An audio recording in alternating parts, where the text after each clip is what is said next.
बैतूल जिले की भैंसदेही में रानी दुर्गावती की 496वीं जयंती बड़ी धूमधाम से मनाई गई। इस अवसर पर रामू टेकाम ने रानी दुर्गावती के जीवन पर प्रकाश डाला। उन्होंने बताया कि रानी दुर्गावती का नाम भारत की उन महानतम वीरांगनाओं की सबसे अग्रिम पंक्ति में आता है जिन्होंने मातृभूमि और अपने आत्मसम्मान की रक्षा हेतु अपने प्राणों का बलिदान दिया। रानी दुर्गावती कालिंजर के राजा कीरत सिंह की पुत्री और गोंड राजा दलपत शाह की पत्नी थी। इनका राज्य क्षेत्र दूर दूर तक फैला था। रानी दुर्गावती बहुत ही कुशल शासिका थी। इनके शासन काल में प्रजा बहुत सुखी थी और राज्य की ख्याति दूर दूर तक फैल चुकी थी। इनके राज्य पर न केवल अकबर बल्कि मालवा के शासक बाज बहादुर की भी नजर थी। रानी ने अपने जीवन काल में कई युद्ध लड़े और उनमें विजय भी पाई। रानी दुर्गावती का जन्म चंदेल राजा कीरत राय के परिवार में कालिंजर के किले में 5 अक्टूबर 1524 में हुआ था। राजा कीरत राय की पुत्री का जन्म दुर्गा अष्टमी के दिन होने के कारण उसका नाम दुर्गावती रखा गया।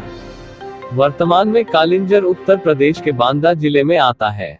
इनके पिता राजा कीरत राय का नाम बड़े ही सम्मान से लिया जाता था। इनका संबंध उस चंदेल राजवंश से था। राजा विद्याधर ने महमूद गजनवी को युद्ध में खदेड़ा था और विश्व प्रसिद्ध खजुराहो के कंदारिया महादेव मंदिर का निर्माण करवाया। कन्या दुर्गावती का बचपन उस माहौल में बीता जिस राजवंश ने अपने मान सम्मान के लिए कई लड़ाइयां लड़ी। कन्या दुर्गावती ने इसी कारण बचपन से ही अस्त्र शस्त्र की शिक्षा भी प्राप्त की थी। तो ये आपका क्या नाम? मैं दिलीप वाड़ीवा हूँ जी। और आज जो हमारी गोंडवाना की महारानी रानी दुर्गावती जी की जयंती हम लोगों ने मनाई है। जो एक मंडला राज्य की शासक थी, राजधानी शासक थी और उन्होंने अपने शासनकाल में बहुत अच्छे अच्छे काम किए हैं। बहुत उसके राज्य में वहाँ की जनता बहुत खुशहाल थी और जो उन्होंने काम किया है वाकई में उसके पद चिन्हों पर चलने की आवश्यकता है। और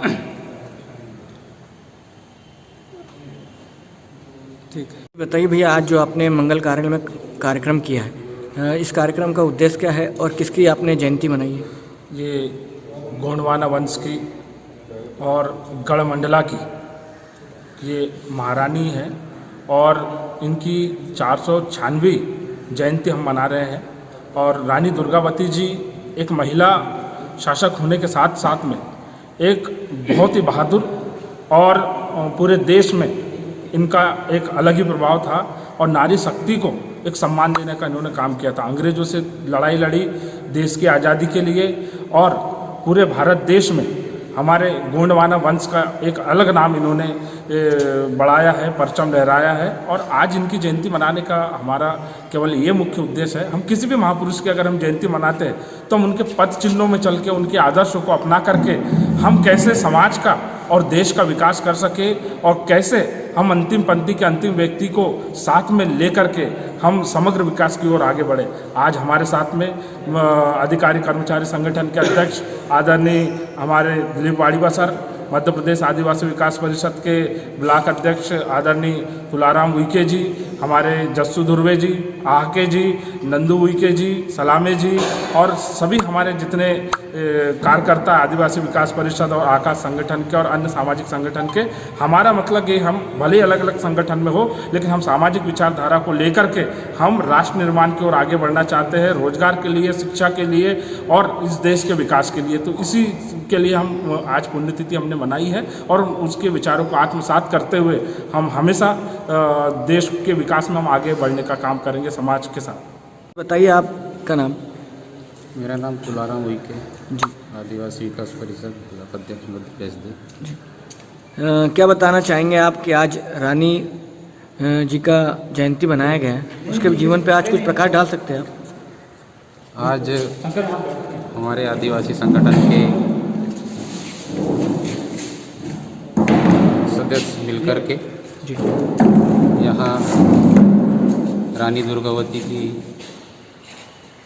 496वीं जयंती मनाया गया है।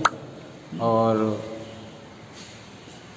दुर्गावती जी के पद चिन्हों पर चलने के लिए हमारे समाज को हम लोग जागरूक करते हैं और प्रतिवर्ष हम हमारे महापुरुषों के वीरांगनाओं की जयंतियाँ मनाते हैं ताकि हमारा समाज भी धीरे धीरे आगे आए और अपने इतिहास को जाने कि हमारे पूर्वज, हमारे क्रांतिकारी जिन्होंने अपने प्राण की आहुतियाँ दी है इस देश के लिए, हमारे आदिवासी समाज के लिए, तो उन लोगों का इतिहास जाने एवं वो लोग जो हमारे लिए किए हैं उस पद चिन्हों पर चलकर हम भी हमारे समाज को आगे की ओर ले जाने की चेष्टा कर रहे हैं।